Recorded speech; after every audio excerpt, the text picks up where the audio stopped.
வணக்கங்க. நான் சினிமேல கனகராஜ். இன்னைக்கு என்ன ராகத்தில அமைஞ்ச பாடல்கள பார்க்கலான்னா, சிவரஞ்சனி ராகத்தில அமைஞ்ச பாடல்கள பார்க்க போறோம். இதில நிறைய பாடல்கள் இளையராஜா சார் போட்டிருக்காங்க. பழைய பாடல்கள் இருக்கு. இதில நிறைய பஜன் இருக்கு, கீர்த்தனை இருக்கு. இந்த சிவரஞ்சனி ராகம் பார்த்தீங்கன்னா, சோகத்துக்குரிய ராகம்னு சொல்லப்படுது. ஏன்னா, இது அதிகமா தன்னுடைய அ என்ன சொல்றது? நம்மளுடைய ஆன்மாக்குள்ள போய் வெளிய வர்ற ராகம். இது ரொம்ப உணர்ச்சி வசப்பட்டு பாடுற ராகம். இது உணர்ச்சி மிகுதியான ராகம்னு அது சொல்லப்படுது. இந்த சிவரஞ்சனிக்கு இன்னொரு பேர் இருக்கு. அது என்னன்னு கேட்டீங்கன்னா, மிஸ்ர சிவரஞ்சனி. இல்லையே இது வேற ராகம், அது வேற ராகமாச்சே. இது என்ன மிஸ்ர சிவரஞ்சனி, சிவரஞ்சனி ஒண்ணுன்னு சொல்றீங்க? நம்ம சாஸ்திரிய சங்கீதம், அதாவது கர்நாடக இசையில இதுக்கு பேரு சிவரஞ்சனி. தென்னிந்திய அதாவது வட இந்திய இசையில இந்துஸ்தானின்னு சொல்றாங்க இல்லையா? அந்த இந்துஸ்தானியில சொல்லப்படுகிற ராகத்தின் பெயர் மிஸ்ர சிவரஞ்சனி. இது ரெண்டும் ஒண்ணுதான். இல்ல இது ரெண்டும் வேறப்பா, நீ என்ன இது குழப்பாத அப்படின்னு நீங்க கேட்கலாம். இது ரெண்டும் எப்படி வேறன்னா, நீங்க வட இந்திய இசையில பார்த்தீங்கன்னா, அவங்க எந்த ராகம் பாடினாலும் அந்நிய சுரங்கள அழகுக்காக சேர்க்கறது வழக்கம். அது நீங்க எந்த ராகம் இருந்தாலும் சரி. நான் முதல்ல சொன்னேன்ல கீரவாணியில, அவன் காப்பி தாட்டுன்னு அந்த ராகத்துக்கு பேர் சொல்றாங்க. இப்ப நம்ம சாஸ்திரிய சங்கீதத்துல கானடா இருக்கு. அவங்க தர்பார் கானடான்னு சொல்லுவாங்க. அந்த அழகுக்காக சில அந்நிய சுரங்கள அதில கலந்து அவங்க பாடுறது வழக்கம். இதில இன்னும் என்ன சொல்றீங்கன்னா, நம்ம மேற்கிந்திய இசை, அதாவது வெஸ்டர்ன் இல்லை இங்கிலீஷ் நோட்ஸ் அப்படின்னு சொல்றாங்க இல்லையா? அந்த வெஸ்டர்ன் மியூசிக்ல இதுக்கு பேர் வந்து பார்த்தீங்கன்னா, பேட்டன் மேன் மோடு அப்படின்னு சொல்றாங்க. Batman mode. நீங்க அத கூகுள்ல சர்ச் பண்ணி பாருங்க. அது கிட்டார் பீஸ்லாம் நிறைய வரும். அதில் வாசிப்பாங்க பாருங்க. சுத்தமான சிவரஞ்சனியா இருக்கும். அது 3 ஸ்தாயிலும் வாசிச்சிருப்பாங்க. கீழ் ஸ்தாயில, மத்தியம ஸ்தாயி, மேல் ஸ்தாயி. இது எல்லாத்தையுமே அவங்க ஒரே இதா வச்சு அது பண்ணுவாங்க. இது எல்லாம் பேர் தான் 3 வேற வேற. இப்போ நம்ம சாஸ்திர சங்கீதம், அதாவது தென்னிந்திய இசை, அதாவது கர்நாடக சங்கீதத்தில் இதுக்கு பேர் சிவரஞ்சனி. வட இந்திய இசை, அதாவது இந்துஸ்தானியில் இதுக்கு பேர் மிஸ்ர சிவரஞ்சனி. மேற்கிந்திய இசை, அதாவது வெஸ்டர்ன் மியூசிக்கில் இதுக்கு சொல்லப்படுற பேர் வந்து பேட்டன் மேன் மோடுன்னு சொல்கிறாங்க. பேர் தான் 3 வேறையே தவிர சுரஸ்தானங்கள் எல்லாம் ஒன்று தான். இது சின்ன சின்ன ஒரு மாற்றங்கள் இருக்குது. அது அழகுக்காக சேர்க்கறது. சினிமா பாடலில் இதில் நான் உங்களுக்கு சொல்கிறேன், நிறைய பாடலில் அந்த அழகுக்காக அழகு சுரத்தை சேர்த்துருப்பாங்க. இப்போ இந்த ஆரோண அவரோணத்தை பார்க்கலாம், சரிங்களா? இதுக்கு வந்து சச்சவம், சதுசுர ரிஷபம், சாதாரண காந்தாரம், பஞ்சமம், சதுசுர தெய்வதம், மேல் சச்சவம். மேல் சச்சமும், சதுசுர தெய்வதம், பஞ்சமும், சாதாரண காந்தாரம், சதுசுர ரிஷபம். அதாவது இங்கிலீஷில் சொல்லுங்கள், தமிழில் சொன்னால் தெரியாது அப்படின்னு சொல்கிறவங்களுக்கு இங்கிலீஷில் பார்த்தீங்கன்னா, சா ரி 2, கா 1, பா எப்பயும் போல, தா 2. அது இங்கிலீஷில் சொல்லட்டுமா? சா ரி 2, கா 1, பா தா 2. சரிங்களா? இதோடைய இந்த சிவரஞ்சனி ராகம் 5 சுரங்களை கொண்ட ராகம். அதனால் இந்த 5 சுரங்களை கொண்ட ராகம். இது வந்து அழகுக்காக சில சுரங்களை சேர்க்கறது வழக்கம். நம்ம இப்போ இதை வாய்ச்சி காட்டுறேன். நம்ம சிவரஞ்சனிக்கு மிஸ்ர சிவரஞ்சனிக்கு என்ன வித்தியாசங்கிறத பார்க்கலாம். இது பெரிய வித்தியாசங்கள் இல்லை, எல்லாத்துக்கும் தெரிஞ்சது தான். ஆனாலும் இது ரெண்டும் ஒரே ராகம் தான், பேர் தான் வேறு. சரி பார்ப்போம்.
பாடல்ல பார்க்கலாம். வசந்த மாளிகைங்கிற படத்திலிருந்து கலைமகள் கைப்பொருளேங்கிற பாடல். இது கேவி மகாதேவன் ஐயா அவங்க இசையமைச்சிருக்கிறாங்க. கண்ணதாசன் ஐயா வரிகள் எழுதியிருக்கிறாங்க. பி சுசீலாம் அந்த பாடல் பாடியிருக்கிறாங்க. இதில் ஒரு சின்ன காரியம் என்னன்னு கேட்டிங்கன்னா, 2 மத்தியும் இதில் கலந்துருப்பாங்க. நிஷாதமும் வரும். அப்படி இருக்கு இது எப்படி சிவரஞ்சனி ஆகும்னு கேட்குறீங்க. மேக்சிமம் இந்த பாட்டு பூரா சிவரஞ்சனியாக இருக்கும். அழகுக்காக அங்கங்கே நிஷாதத்தையும் பிரதி மத்தியமத்தையும் சுத்த மத்தியமத்தையும் இது கலந்து வாசிப்பாங்க. அதாவது பல்லவியில் பார்த்தீங்கன்னா நிஷாதத்தை கலந்து பாடி அமைச்சிருப்பாங்க. அனுபல்லவியில் பார்த்தீங்கன்னா பிரதி மத்தியமத்தை ஒரு அளவுக்கு சேர்த்து பண்ணியிருப்பாங்க. சரணத்தில் சுத்த மத்தியமத்தை இது பாடி வாசிச்சிருப்பாங்க. பாருங்கள், இப்போ நான் வாசிக்கிறேன். அதில் உங்களுக்கு இது வித்தியாசம் தெரியும்.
பாடல் பார்க்க போகிறோம்.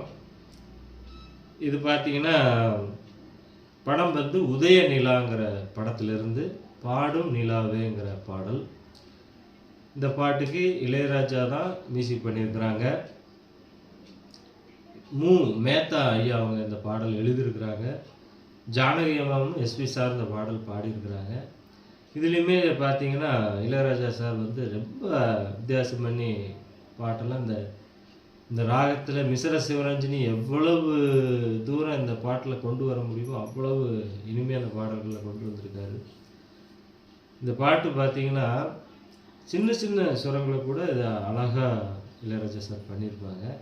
இந்த பாட்டை நல்லா கவனிச்சிங்கன்னா தான் இந்த பாடல் பிழை இல்லாமல் நம்ம வாசிக்க முடியும். பாருங்கள்.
புவனா ஒரு கேள்விக்குறி படத்திலிருந்து ராஜா என்பார் மந்திரி என்பார் அந்த பாடலை சார் இது இளையராஜா சார் தான் மியூசிக் பண்ணியிருக்கிறாங்க. பஞ்சு அருணாசலம் சார் அந்த பாட்டை எழுதியிருக்கிறாங்க. எஸ்பிபி சாரும் ஜானகி அம்மாவும் அந்த பாடல் பாடியிருக்கிறாங்க. இதில் இந்த சுரங்களை அவர் பாடல் அமைச்சிருக்கிற விதத்தை பாருங்கள், ரொம்ப ஆச்சரியமாக இருக்கும். சில சுரங்களை அங்கங்கே அழகுக்காக சேர்த்துருக்குறாங்க. மிஸ்ர சிவரஞ்சனின்னு சொல்கிறோம் இல்லைங்களா, அந்த ராகத்தை அந்த சிவரஞ்சனி தான். இந்த மிஸ்ர சிவரஞ்சனியை அவ்வளவு கிளியராக காட்டியிருப்பார் அந்த பாட்டில். இந்த பாட்டு பாருங்கள், வாசிக்கிற பாருங்கள், அந்த ராக சின்ன சின்ன சுரங்கள் எல்லாம் பெரிய சுரங்களை கூட அதை காட்டியிருப்பேன். மத்தி இப்போ சுத்த மத்தியமாக இதில் வரும், சுத்த மத்தியத்தையும் இது அழகாக சேர்த்துருப்பார். பாருங்கள், பாடல் வாசிக்கலாம் பாருங்கள்.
இது 4வது பாடல்.